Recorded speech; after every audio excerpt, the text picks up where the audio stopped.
Right, it's a real pleasure to be joined by Ted from Don't Panic. How you Hey, doing? hey, how you doing? Hey, What's shaking, man? not too bad, not too bad. You all right? I'm doing great. I mean, you just got off a boat, haven't you? Like a couple of days ago. Yeah, I did. I was on something called the Rock Boat, I mean, and I just got home yesterday. that's just sounds amazing. I mean, I've spoken to a few bands now that have been on like cruise ships and done gigs, and it just sounds ridiculous. Oh, it was really fun. There's a lot of cool bands. Bowling for Soup played, Lit, the Struts, this band Young the Giant. There's a whole bunch of bands. It was a lot of fun. I got to perform on this like songwriting thing that I did, and sorry, it's my phone. And it's a real absolute blast. I'm worn out. I'll tell you that much. I mean, like as perks come when you normally do a gig, backstage, it's not glamorous. I mean, there's not many places where the backstage is glamorous, but when cruise ship, that's not a bad backstage. Yeah, it's pretty great. You just kind of you have your own room. You can go to that if you want. You have the green room, or you just go out on the deck and see the beautiful sunset and unlimited amounts of food and drinks, and it's quite the experience. It's really wild. I mean, it's the sort of gig that he's like, yeah, we're not saying no to this. We're 100% we're the one. Yeah, I'd be hard pressed as a band to decline such an invitation. I'll say that much. I mean, because I literally was trying to think about this, like, what is the best venue for perks? And I can't really think of a better place than a cruise ship, except maybe Vegas, and you get A like a boat. casino. Oh yeah, they have a casino there. See, yeah, you don't even need Vegas. It's all there. It's all a boat. Yeah, it's a casino right on the boat. So I'm relatively new to Don't Panic. I've only really recently discovered you guys. Um, and I found out that so you were around in like 2009 until 2011. You took a bit of a break, and then you came back just in time for the world to end. That's right. Yep, we waited just for the right moment. Yeah, the perfect time to relaunch a band. But Yeah. after taking such a long, like 8 years, quite a long break for a band, how difficult was it to get back into being a band again? Was it almost like starting over? No. Well, it was and it wasn't. For starters, when we stopped playing live and like working on stuff and we're like spending some time just like kind of working on our lives, we all spoke to each other and we're all best friends. So it wasn't like we just disappeared from each other's lives and then popped back in. But as far as like the music went and performing and all of that stuff, it was like, yeah, we never stopped. Like it was just like we're hanging out, like we're having fun. Uh I think the hardest part of coming back to it is when we were had last really been going full steam. Uh the streaming world really didn't exist. It like a little bit. Like there's Yeah. iTunes and stuff, and you had to buy songs for like $1 a piece or whatever it was. But there wasn't like I'm gonna buy a streaming package on Apple Music or Spotify and just listen to as much music as I want all the time. So we were still selling CDs and slinging that. And when we came back, playing full time in 2019, it was like, oh no, people don't buy CDs anymore. And if you want to sell physical stuff, it's got to be vinyl. So it's like, okay, so we're kind of like back in the 70s. Uh, so when we came back, it was like, all right, I guess we got to promote our Spotify thing. We had to make an iTunes or an Apple's music like site and like, we had to like sign up for all those things, have like artist pages and be able, do all that stuff. And so it was, and also navigating Instagram and then TikTok. When we had kind of slowed down, MySpace was like kind of on the decline and Facebook was on the incline. So we had a little bit of each, but we didn't have like a Twitter page that we really used. We didn't have an Instagram page. So it's like make all that stuff and learn it. And, now it's like video and TikTok. And now it's, lots of photos on Instagram. People don't want to hear, people weren't looking at just like text posts that you would do on Facebook and be like, our band's playing here, here, here. You'd like have fun little skits and like, it's like, it's a whole nother thing you got to do. And we have to kind of learn, and we're still learning. I'm Yeah. 40 and I still don't get TikTok. I try and I try and I do not understand it one bit. I mean, I'm not going to claim I understand it either. It's a thing. It exists, and Yeah, I it's almost the most important thing a lot of people are saying. Like that is the way to get your music out is TikTok now. So it's like, oh, I guess I really better spend some time and learn this stupid program. And then by the time I finish learning it, they're just gonna have a new one, Blue Yeah. Blurb or something, and then I gotta learn that stupid thing.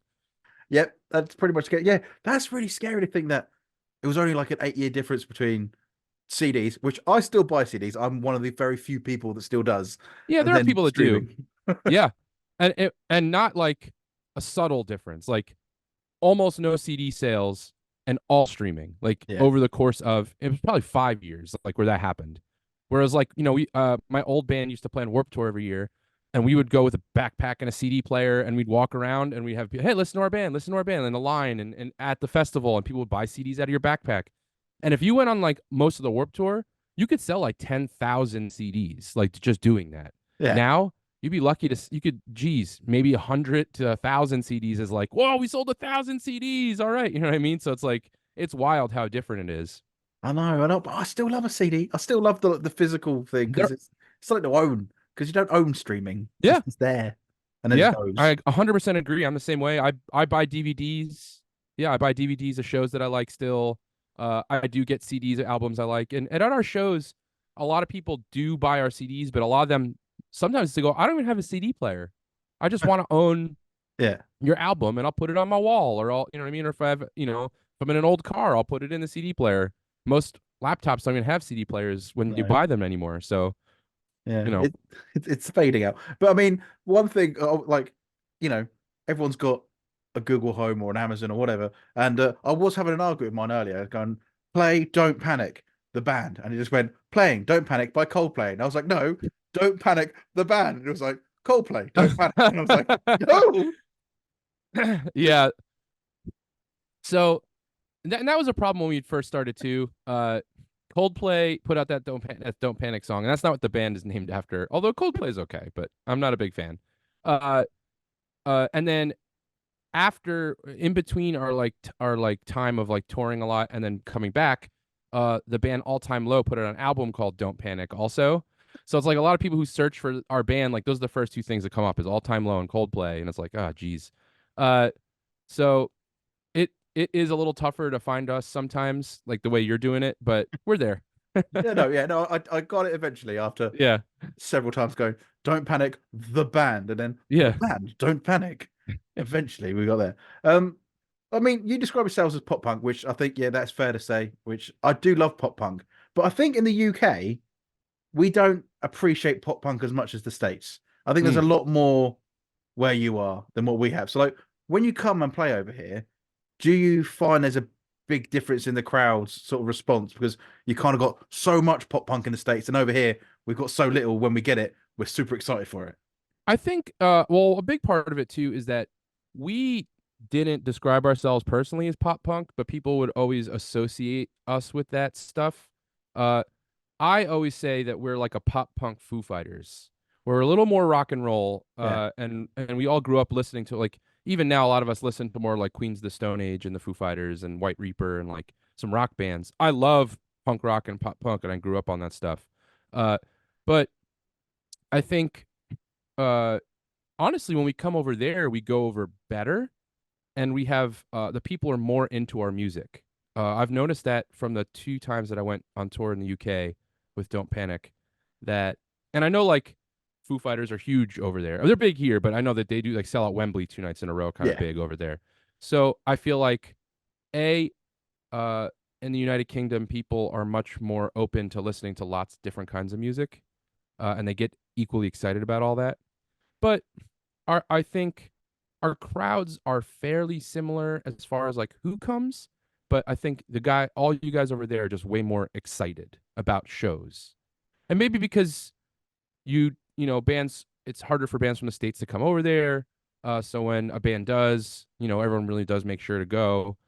I have noticed though that if you're not playing like 5 miles from your house, that you're gonna complain online, you guys. You're not playing in Gloucestershire, Shire. And we're like, oh, but we're 5 miles down the road. Like, no, no, no. It needs to be in my town. I don't want to I don't want to take the public transportation or whatever it is. yeah. But if That's I the were to go, yeah, if I was gonna go see a show, I gotta drive 2 hours sometimes, in yeah, Philadelphia or whatever. yeah. I think that's a big difference between American and UK. We are very like, well, I'm sorry, it's not the next city. No, I can't do that. Yeah. I've got work the next morning. I've got to drive back. Yeah. Yep. Yep. But it's yeah, we do. I mean, I love live music, and I hope it's something that will still be around for ages. With we got venues closing down all over the place, but hopefully it's something that we can It will be. keep it going. It's an irreplaceable experience, I Yeah, think. It's yes. an irreplaceable experience. What's actually go on, what's your favorite live band you've ever seen, or favorite concert you've been to?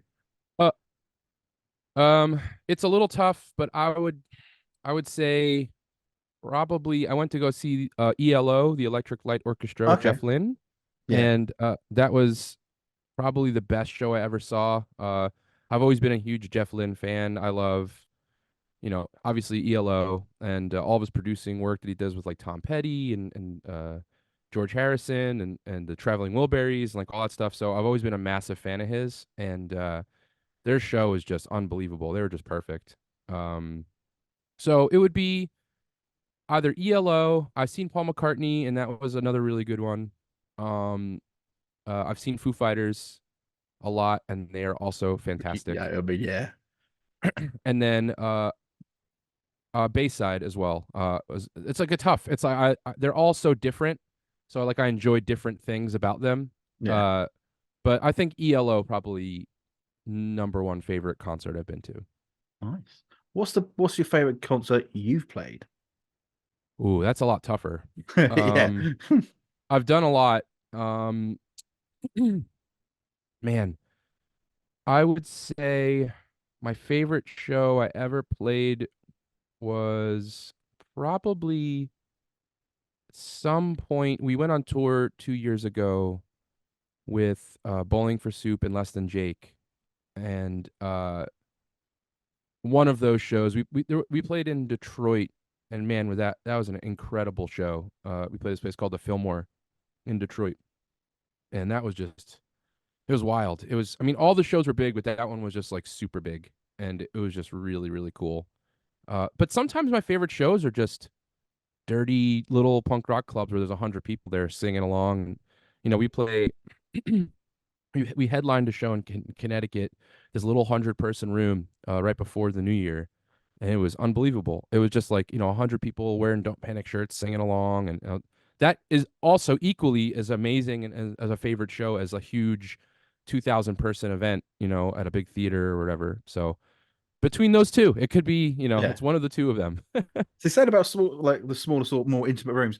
You're obviously coming over to the UK in March, and one of the places you're playing is the Boiler Room in Guildford, and it's a venue that I absolutely love Mm, because it is just a little cupboard, and yeah. it's just amazing. Oh yeah. And it gets hot as shit in there. We played I did an acoustic show there. Um and if you don't know, like we're very close with the Bowling for Soup Yeah. guys. And they took me they did an acoustic tour in 2021, Yeah, I was there. I was there for 2022. that one. Oh, were you there? Oh, Yeah. cool. So it was Robin Jarrett and then myself and then the guys in Lacey and they played as like my backing band on some of the songs.